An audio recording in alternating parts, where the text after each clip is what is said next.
Haleluya, puji Tuhan, salam sejahtera Bapak, Ibu, Saudara-saudari, keluarga GPDI Elsadai Magelang. Tuhan Yesus memberkati, rise up, bangkit, bergerak, berdampak. Hari ini kita akan kembali bersama-sama belajar firman Tuhan. Pembacaan kita ada di dalam kitab Mazmur, pasal yang ke-85. Saya akan membacakan sebuah ayat, Mazmur 85 ayat yang ke-11. Demikian bunyi firman Tuhan. Kasih dan kesetiaan akan bertemu. Keadilan dan damai sejahtera akan bercium-ciuman. Renungan firman Tuhan hari ini saya beri tema pertemuan sifat-sifat ilahi. Kasih, kesetiaan, keadilan, damai sejahtera, itu merupakan sifat-sifat ilahi dan mereka bertemu. Kalau kita mengobservasi, mengamati di dalam Mazmur 85, Mazmur 85 ini ditulis oleh Bani Korah. Kalau kita membaca di dalam ayat yang pertama, Mazmur 85 ayat yang pertama dikatakan, untuk pemimpin biduan Mazmur Bani Korah. Jadi Mazmur ini dinyanyikan oleh Bani Korah. Mazmur yang ditulis dan dinyanyikan oleh Bani Korah.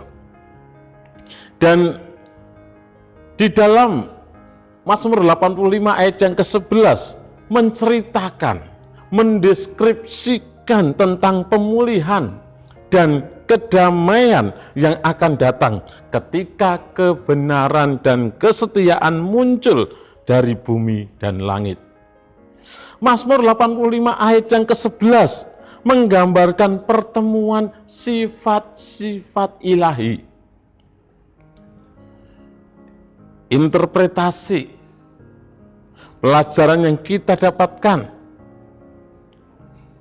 di dalam Mazmur 85 ayat 11 merupakan sebuah gambaran puitis yang begitu indah.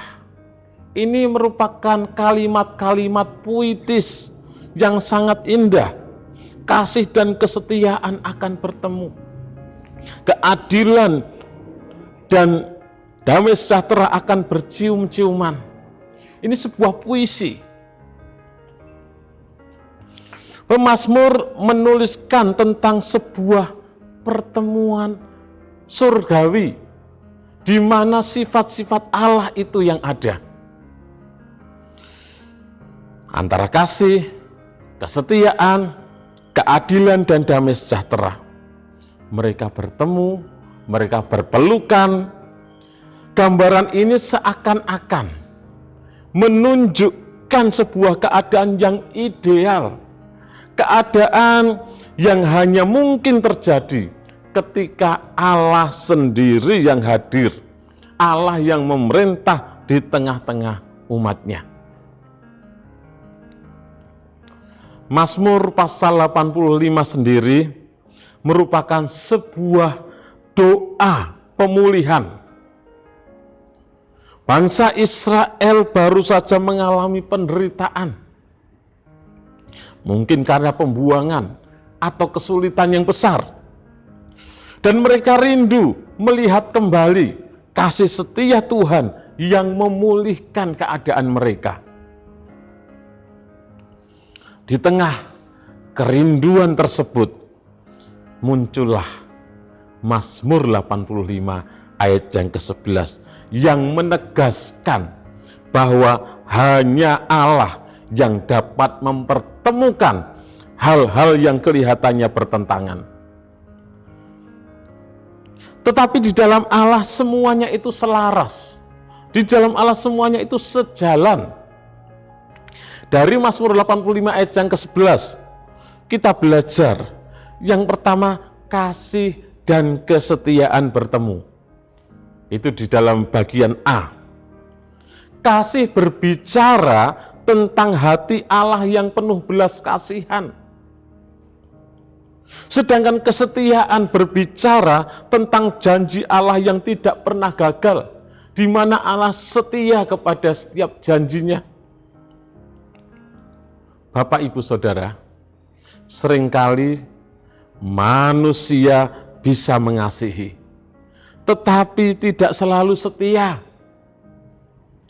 Atau sebaliknya, seseorang bisa setia secara kewajiban, tetapi tanpa kasih.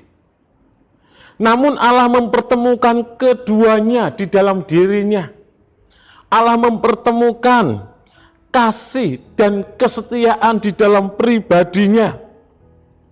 Kasihnya tidak pernah berubah dan kesetiaannya tidak pernah berhenti.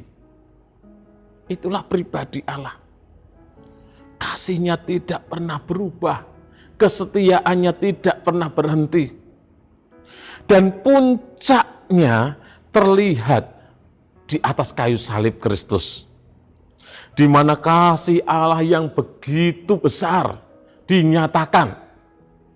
Karena Allah mengasihi dunia ini, mengasihi umat manusia, sehingga Dia memberikan anaknya yang tunggal untuk mati di atas kayu salib, supaya yang percaya kepadanya tidak binasa. Dan kesetiaan Allah dinyatakan pada janji keselamatan yang digenapi di atas kayu salib, di dalam pengorbanan Tuhan Yesus Kristus yang mati bagi kita. Jadi kasih dan kesetiaan bertemu di atas kayu salib. Yang kedua, keadilan dan damai sejahtera bercium-ciuman. Itu di bagian B. Keadilan berarti Allah tidak menutup mata terhadap dosa. Allah itu adil, Allah tidak menutup mata terhadap dosa. Orang yang berdosa itu, dosa akan mengalami penghukuman. Allah tidak pernah kompromi dengan dosa. Damai sejahtera berarti adanya pemulihan, adanya shalom, adanya hubungan yang utuh dengan Allah, hubungan dengan sesama, dan juga dengan diri sendiri. Secara manusia, keadilan dan damai seringkali sulit bersatu. Kalau keadilan ditegakkan, orang berdosa harus dihukum. Tetapi jika damai ditegakkan, seakan-akan keadilan harus dikorbankan.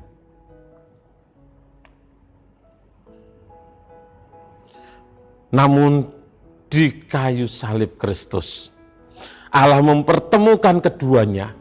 Keadilan ditegakkan karena dosa dihukum di dalam Yesus. Tetapi damai juga diberikan karena kita yang percaya diperdamaikan dengan Allah.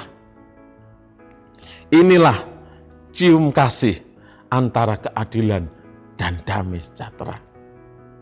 Roma 5 ayat 1 berkata, sebab itu kita yang dibenarkan karena iman, kita hidup dalam damai sejahtera dengan Allah oleh karena Tuhan kita, Yesus Kristus. Aplikasi bagi kita sebagai umat-umat Tuhan, kita harus hidup dalam kasih dan kesetiaan. Mari kita belajar tidak hanya mengasihi sesaat, tetapi juga setia dalam kasih itu. Setia mengasihi dalam keluarga, dalam pekerjaan, dalam pelayanan, kita harus berjalan bersama. Kasih itu harus berjalan bersama dengan kesetiaan.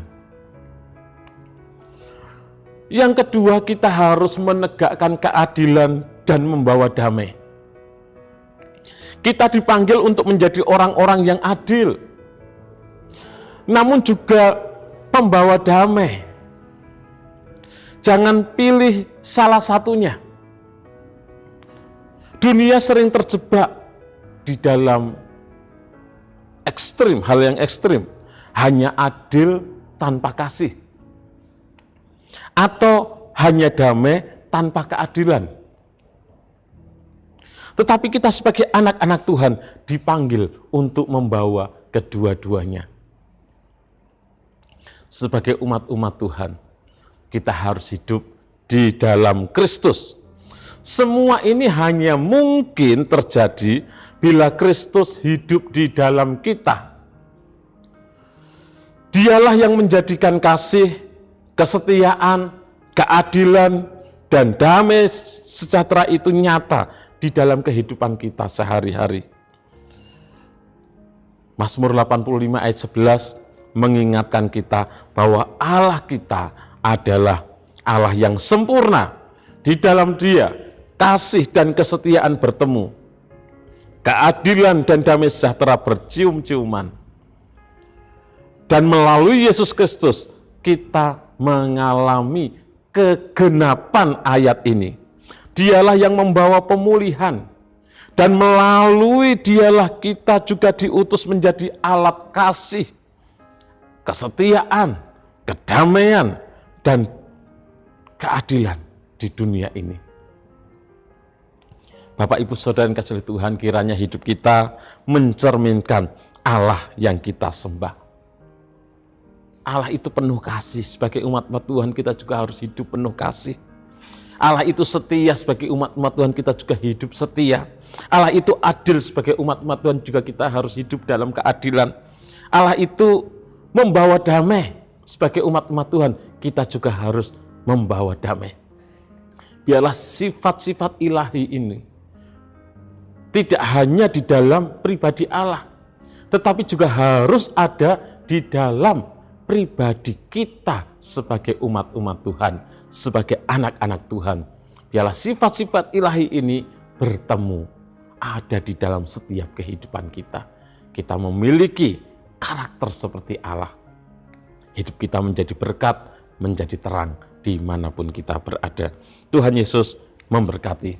Terima kasih kepada Bapak, Ibu, Saudara yang dengan setia mengikuti Renungan 79.